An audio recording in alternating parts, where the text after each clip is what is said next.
sheet of paper and write down your goals and write down today's date. Then write down 10 goals that you would like to accomplish in the next 12 months. Write them in the present tense and then just write I earn, I achieve, I weigh, I drive such and such a car, I own that house.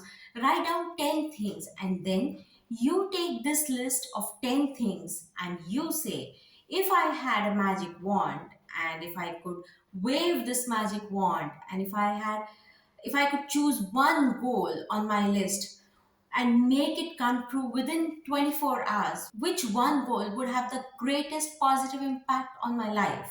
Normally, this will just jump out on you, and you put a circle around the goal, you transfer it to a clean sheet of paper, and follow these steps.